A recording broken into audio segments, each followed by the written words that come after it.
দর্শক মণ্ডলী, আসসালামু আলাইকুম। আচ্ছা বলুন তো, এই পৃথিবীতে সবচেয়ে ভয়ঙ্কর প্রাণী কি? আমি জানি আপনারা হয়তো অনেকেই বলবেন পৃথিবীর সবচেয়ে ভয়ঙ্কর প্রাণী হচ্ছে বাঘ, ভল্লুক কিংবা সাপ, কিন্তু না। সারা বিশ্বের গবেষণা দেখা গেছে পৃথিবীর সবচেয়ে ভয়ঙ্কর প্রাণী, যারা কিনা হাজার হাজার মানুষের প্রাণ কেড়ে নেয়, সেই প্রাণীটির নাম হচ্ছে মশা। হ্যাঁ দর্শক মণ্ডলী, সেই মশা যার সাথে ঢাকা শহরে কিংবা আশেপাশে আপনারা দিনে রাতে বসবাস করেন। দর্শক মণ্ডলী, সেই ভয়ঙ্কর প্রাণী মশা নিয়ে আমরা আজ কাজ করতে এসেছি ঢাকা দক্ষিণ সিটি কর্পোরেশনের 61 থেকে 65 নম্বর ওয়ার্ডে, যেখানে আমরা এসে দেখেছি রীতিমতো এখানে মশার চাষ হয়। আমার কথা হচ্ছে, এই মশার ফলেই কিন্তু শুরু হয় বিভিন্ন রকম রোগ, বিশেষ করে বিভিন্ন সিজনে ডেঙ্গুর প্রকোপ বেড়ে যায়। কথা হচ্ছে এর সমাধান কোথায়? দর্শক মণ্ডলী, তার সমাধান খোঁজার জন্য আজকে আপনাদেরকে এই অঞ্চলে নিয়ে এসেছি। শুনবো এখানকার মানুষের কথা এবং সম্ভাব্য সমাধানের পথ।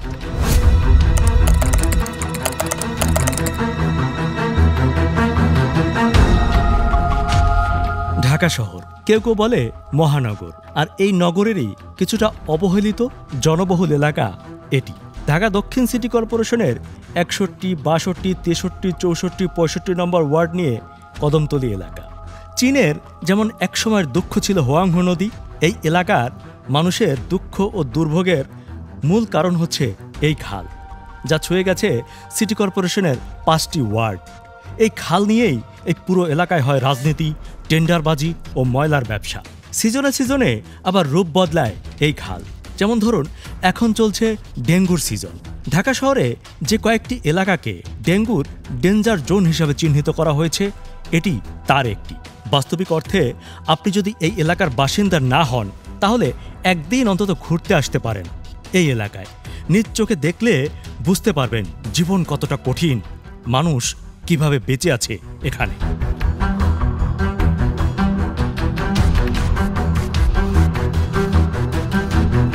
এই যে ড্রেন দেখতেছেন, এই ড্রেনে এটা মশা উৎপাদনের কারখানা। আমাদের এই এলাকা, এখানে ডেঙ্গু মশা, বিভিন্ন জাতের মশা উৎপাদন হয়। আমরা অনেক অতিষ্ঠ আছি, সরকার এর জন্য কোনো পদক্ষেপ নিতেছে না, সিটি কর্পোরেশনের খবর নাই, যার জন্য আমরা অনেক সমস্যায় আছি। এখন সরকার কী চাই জানি না। আমরা এই মশার কামড়ে আমরা মারা গেলে হয়তো সরকার পদক্ষেপ নিবে, জীবিত থাকতে নিবে না, এটা তো হইতে পারে না। আমরা এই মশা দমন করার পদক্ষেপ এর জন্য আমরা জোরালো আবেদন জানাই। এই রাস্তার যে হাল, এই যে খালের যে মশাগুলা, এটা বিভিন্ন বছর আজকে বিভিন্ন যারা দেখতেছি যে প্রচুর মশা এই জায়গাতে উৎপাদন হয়। আর সবচেয়ে বড় কথা হলো, এই খালের অনেক দিন ধরে কোনো কামকাজ করানো হয় না, যার কারণে নোংরা আবর্জনা মানুষে ফালায়। নোংরা আবর্জনা এক সময় এটি ভৈরা পইরা বহুত মশা উৎপাদন হয় এই জায়গার থেকে। বিভিন্ন বাসায় যাই, যে সময় আমরা কামকাজ করি, মশায় দিনের বেলায় মশা কামড়ায়, রাতের সাবজেক্টে বললামই না। এই খালটির যে অবস্থা, তাতে নিয়মিত পরিষ্কার করা, প্রতিদিন পর্যাপ্ত পরিমাণে ঔষধ ছেটানো দরকার থাকলেও অভিযোগ আছে ঢাকা দক্ষিণ সিটি কর্পোরেশন সেটি করছে না।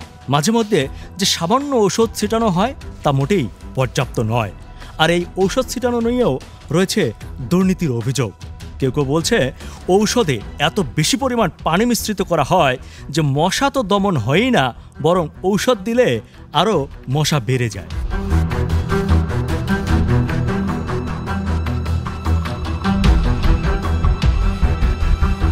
আপনার বাসা তো এই এলাকা? জি জি জি। আচ্ছা, মশার প্রকোপ কেমন? প্রচুর পরিমাণ এটা মানে সীমাহীন, এটা বলার মতো ভাষা মানে প্রকাশ করা যায় না আর কি। অনেক মশা আর কি। আচ্ছা, এখানে তো একটু খাল নালা একটু বেশি, তো সিটি কর্পোরেশন থেকে ওষুধ দেওয়া হয় না? না, ওইরকম কোনো এখানে চেক নাই এরকম। ডেঙ্গু আক্রান্তের সংখ্যা কি পরিমাণ এখানে? মাঝে মধ্যে যা ওরা যে ওষুধগুলো দেয়, বরং আরও মশা আরও বাড়ে। ওটা কার্যকর না ওই ওষুধগুলা, আর জাস্ট ওইটা ধোয়া দেয়, ওই ধোয়াতে কোনো কার্যকর হয় না। এটা বুঝি না তো, যেদিন ধুমা টুমা দেয় বা স্প্রে করে সেই দিন বাসায় আরও মশা বাইরে যায় আগের তুলনায়। মশা মরে নাকি সেটা মশা উৎপাদন করে সেটাই বুঝি না। কি জন্য এরকম হয় সেটা তো আমারও বোধগম্য হয় না। শরীরে কামড়ে শুধু ডেঙ্গু মশা। তবে শুধুমাত্র সিটি কর্পোরেশনের দোষ দিলে চলবে না। আমরা এখানে এসে দেখলাম সিটি কর্পোরেশনের সাথে অন্যান্য সংস্থা যেমন ওয়াসা, তিতাস গ্যাস, এদেরও রয়েছে ব্যাপক সমন্বয়হীনতা। আর এই সমন্বয়হীনতা থেকেই পুরো এলাকা পরিণত হয়েছে ময়লার ভাগাড়ে।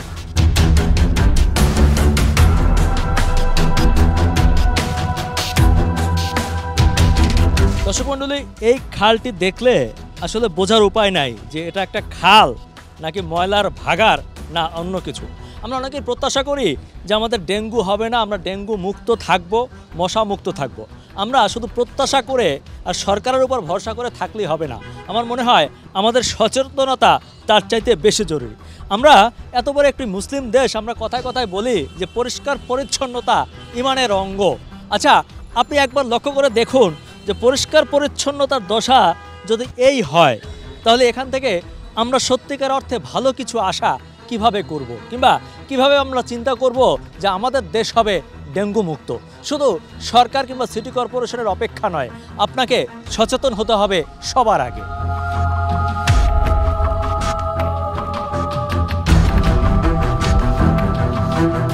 মিউনিসিপ্যালিটি আমগো ঝাড়ুর টাকা নেয়, আমাদের লাইটের টাকা নেয়, ট্যাক্স নেয়, তো সে আমাদের আজকে 40 বছর ধরে রাস্তা হইতেছে না। এটা কারণটা কি? জনপ্রতিনিধি আহে একজন, আহে একজন যায়, একজন আহে একজন যায়, কিন্তু আমাদের কোনো কাজ হয় না। আমরা বাড়ি ঘরে এক বস্তা চাল নিয়ে বাসা যাইতে পারি না, বাচ্চা কাচ্চা স্কুলে যাইতে পারে না, একজন অসুস্থ মানুষ ডাক্তারের কাছে যাইতে পারে না। আজকে 40 বছর ধরে এটা কি মানুষের নজরে পড়ে না? জনপ্রতিনিধির নজরে পড়ে না এই জিনিসটা? তাহলে কোথায় আইন শৃঙ্খলা, কোথায় নিয়ম কানুন, কোথায় মানুষের চলাফেরা? পৃথিবীটা একটা জ্বালার মধ্যে আছি আমরা। এক বস্তা চাইলে একটা রুগী লয়ে একটা অ্যাম্বুলেন্স ঢুকতে পারে না, কোনো কিছু না, যাইতে পারে না, রিক্সায় তো যাইতে পারে না। এই যে বাংলাদেশি রিক্সা কোলো করে লয়া বাইরে। এই কাজ করছিল কারা? এটা এই যে বন্ধ আছে এখন? হ্যাঁ, সিটি কর্পোরেশনের।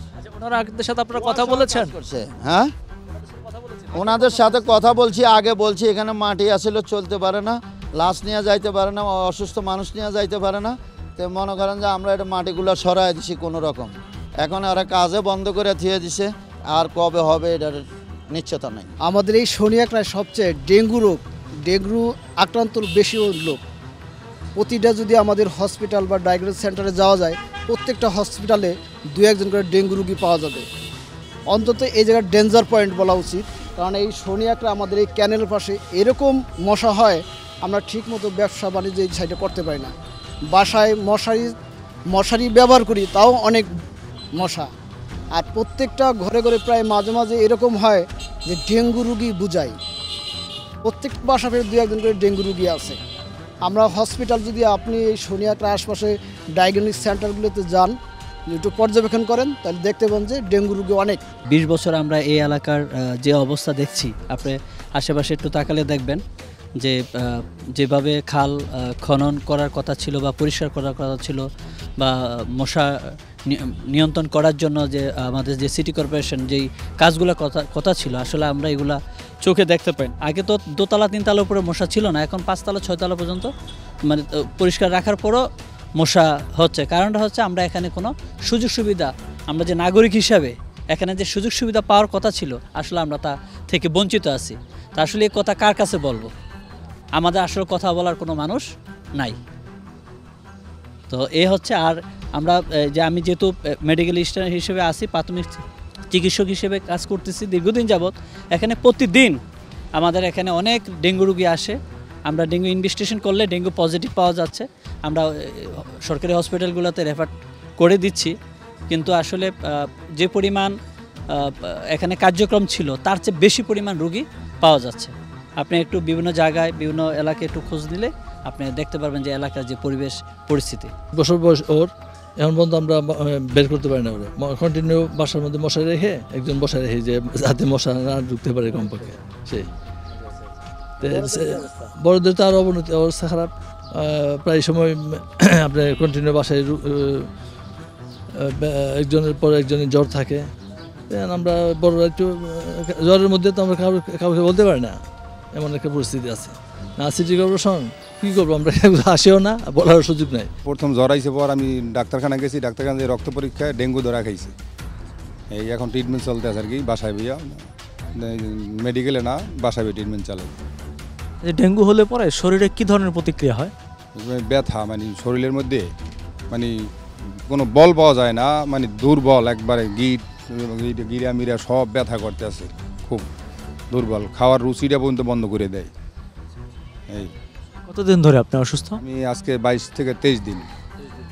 এই অবস্থায় কি বিছানা থেকে উঠতে পারেন? না, কোথায় যাইতে পারি না, খাওয়া দাওয়া মানে কমে গেছে এই, আর হাঁটতে তো পারি না, খুব কষ্ট করে হাঁটা লাগে, 2-1 মিনিট হাঁটলে আবার মনে করেন ছোঁয়া লাগে, হাঁটাটা মানে হাঁটতেই পারি না, এই অবস্থা। এখন আর কি কি জিনিস অনুভব করতেছেন ডেঙ্গুর পরে? মোটামুটি একটু শরীরটা ভালো লাগছে, কিন্তু এখনও পুরো ক্লিয়ার হয় নাই, এখনও জ্বর জ্বর জ্বর জ্বর হালকা আছে শরীরে। ডেঙ্গু হলে মূলত কতদিন জ্বর থাকে টানা? থাকে ভাই, কেউ 2 মাস, 2.5 মাস, 3 মাস, আমারই তো 20-22 দিন হয়ে গেছে। দিন কি প্রতিদিনই জ্বর আসে? জ্বর এখন একটু কম, কিন্তু আগে ছিল খুব, কিন্তু এই কয়দিন ধরে একটু কম আছে জ্বর। একটা সময় জানতাম ডেঙ্গু মশা দিনে কামড়ায়, রাতে না। আবার এটাও জানতাম ডেঙ্গু মশা পরিষ্কার পানিতে জন্মায়, নোংরা পানিতে নয়। কিন্তু এসবই এখন ভুল ধারণা। ভেরিয়েন্ট পরিবর্তন করার কারণে এখন ডেঙ্গু রোগে এসেছে ব্যাপক পরিবর্তন ও আপডেট। যেমন দীর্ঘমেয়াদী ডায়রিয়া। শুধু জ্বর হলেই বুঝবেন ডেঙ্গু হয়েছে এমনটা ঠিক নয়। আপনি 3-4 দিন ধরে টানা ডায়রিয়ায় ভুগছেন, অথচ কিছুতেই ভালো হচ্ছেন না। আপনার এমন উপসর্গ দেখা দিলে আপনাকে ডেঙ্গু পরীক্ষা করাতে হবে। জ্বর না থাকা। মুগদা জেনারেল হাসপাতালের পরিচালক মোহাম্মদ নিয়াতুজ্জামান বলেন, আমাদের হাসপাতালে এমন রোগী এসেছে যার গায়ে জ্বর নেই, এমনকি জ্বরে আক্রান্তও হননি, অথচ তিনি ডেঙ্গু পজিটিভ শনাক্ত হয়েছেন। অনেকে হয়তো গরমের কারণে হালকা জ্বরে ভুগেছেন, কিন্তু সেটি পাত্তা দেননি। পরবর্তীতে দেখা গেছে সেটি মারাত্মক ডেঙ্গু। দীর্ঘস্থায়ী বমি। কয়েকদিন ধরে টানা বমি কিছুতেই কমছে না। এমন অবস্থা দেখলে দ্রুত ডেঙ্গু পরীক্ষা করান।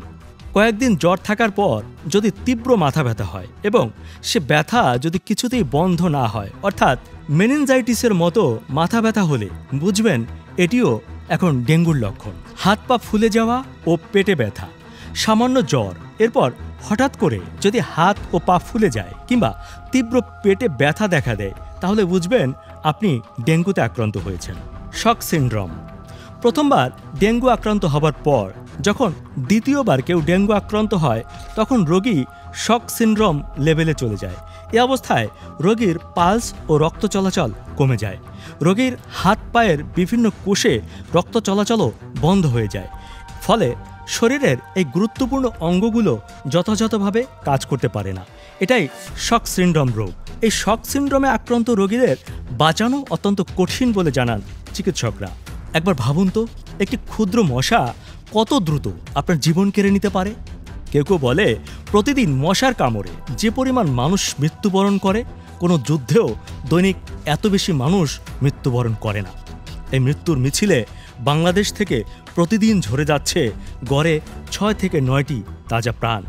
তবে অবস্থা দেখে মনে হয় বিষয়টিকে মোটেই সিরিয়াসলি নিচ্ছেন না ঢাকা সিটি কর্পোরেশন। কর্মকর্তাদের কথা ও কাজেও নেই তেমন সিরিয়াসনেস।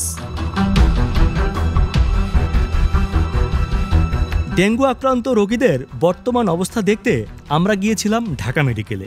ঢাকা মেডিকেলের এই ওয়ার্ডটি ডেঙ্গু ওয়ার্ড। বছরে 2-3 বার এটি চালু করা হয়।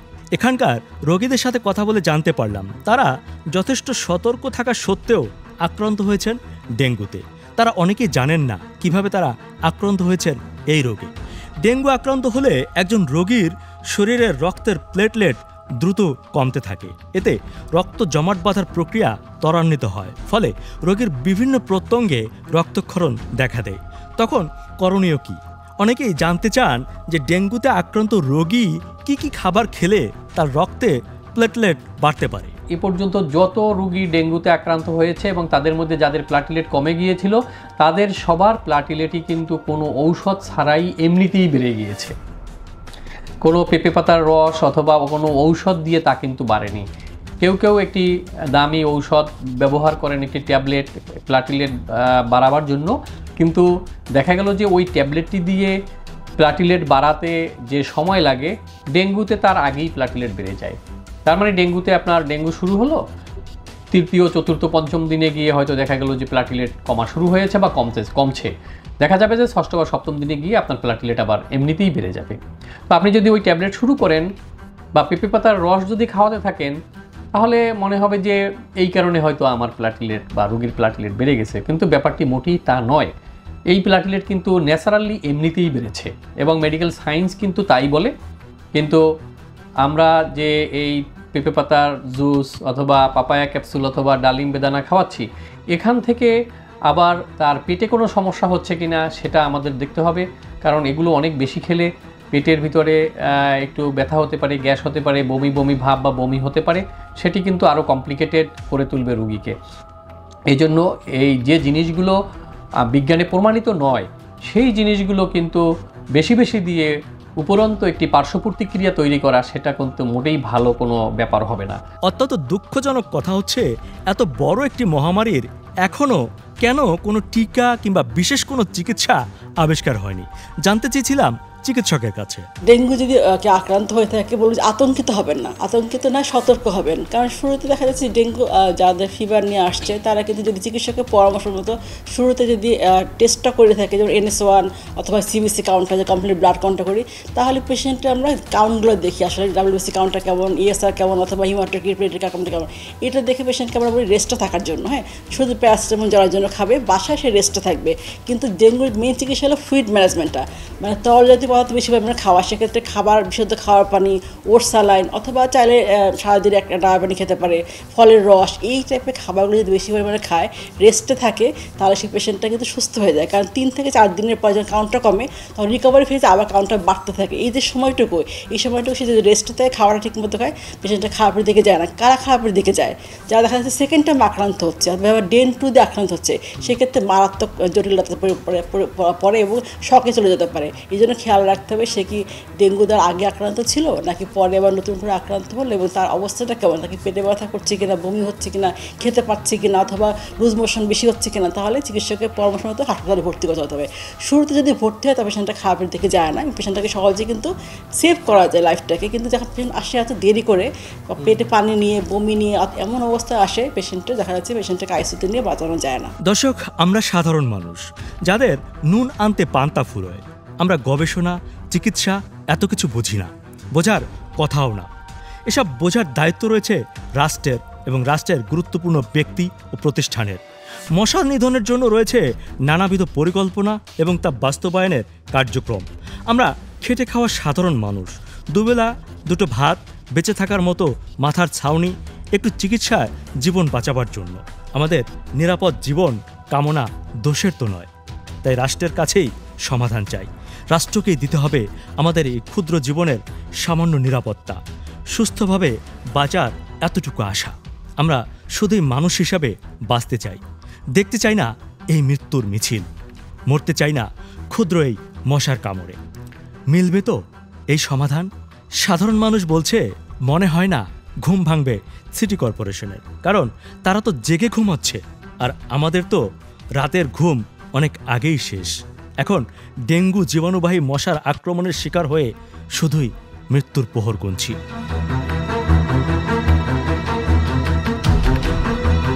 আমরা যে সমস্ত রিপোর্ট পেয়ে থাকি সিবিসি অর্থাৎ কমপ্লিট ব্লাড কাউন্ট, সেখানে দেখা যায় হিমোগ্লোবিন, WBC সবই ঠিক আছে, কিন্তু প্লেটলেটটা বেশ কমে গেছে। কখনো এমন রিপোর্ট আসে 30,000, 50,000, 90,000 এরকম নানা রকমের কাউন্ট নিয়ে আসে, কিন্তু রোগীর শারীরিক কোনো অসুবিধা নেই। এক্ষেত্রে আসলে আমাদের করণীয় কি?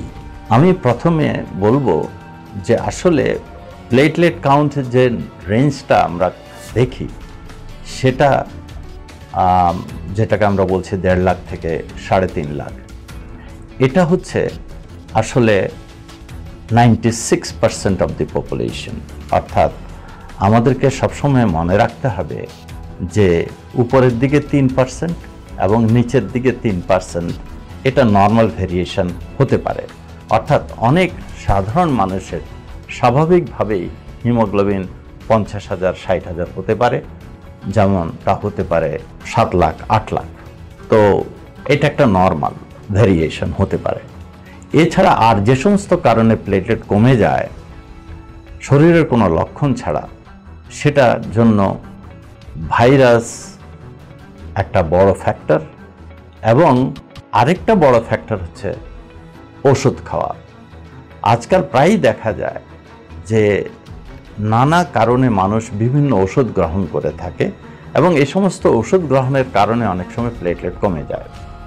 ঠিক তেমনি ভাইরাস জনিত অসুস্থতা অনেক সময় শরীরে কিছুই আসে না, কিন্তু সেই ভাইরাসটা সাময়িকভাবে প্লেটলেট বেশ কমিয়ে দেয়, পরে আবার এই প্লেটলেটটা হয়তো নর্মাল রেঞ্জের ভিতর চলে আসে।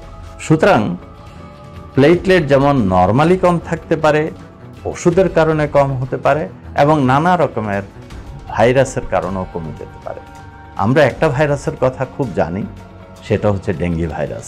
যখন সিবিসি রিপোর্ট দেখে আমরা মনে করব যে না, এখানে শুধু প্লেটলেট কমে নাই, অন্যান্য অ্যাবনর্মালিটিও আছে, তখন আমরা রোগীকে নানা রকমের পরীক্ষা করাই, যার মধ্যে এক্স-রে, সিটি স্ক্যান, এমনকি বোন ম্যারো স্টাডি এগুলো থাকতে পারে। সুতরাং আমি যে মেসেজটা এর মাধ্যমে দিতে চাই সেটা হচ্ছে যে প্লেটলেট কমে গেলেই আতঙ্কগ্রস্ত হওয়ার কিছু নেই। বেশিরভাগ ক্ষেত্রে প্লেটলেট কমে যাওয়াটা সাধারণ, সাময়িক এবং ক্ষুদ্র ব্যাপার। এটার জন্য আতঙ্কিত না হয়ে রক্তরোগ নিয়ে যারা চিকিৎসা করেন তাদের কাছে গেলেই আশা করা যায় যে তারা পুরো জিনিসটা বুঝিয়ে দেবেন। দর্শক, এ যাবৎকালে ডেঙ্গুতে আক্রান্ত হয়ে এবছর মোট মৃত্যুর সংখ্যা হয়েছে 210 জন, আর চিকিৎসাধীন অবস্থা আছেন 27,450 জন। প্রিয় দর্শক, এই অস্বাভাবিক মৃত্যুকে থামাতে না পারলে থেমে যাব হয়তো একদিন আমরা সবাই। তাই প্রশ্ন রেখে যাই, আর কত প্রাণ ঝরলে ডেঙ্গু রোগবাহী মশা থেকে হবে মুক্তির সমাধান?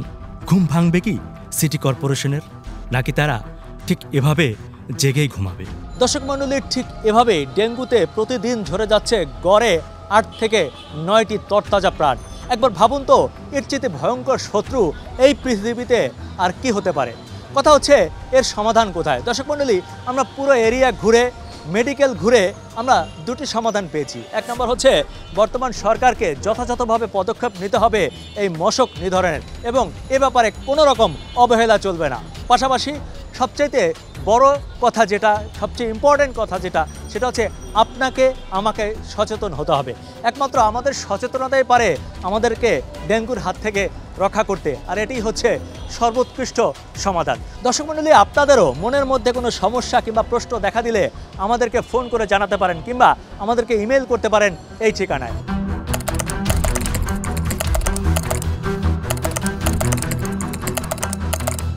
আপনারা যে যেখানে আছেন ভালো থাকবেন, সুস্থ থাকবেন, নিরাপদে থাকবেন। খোদা হাফেজ।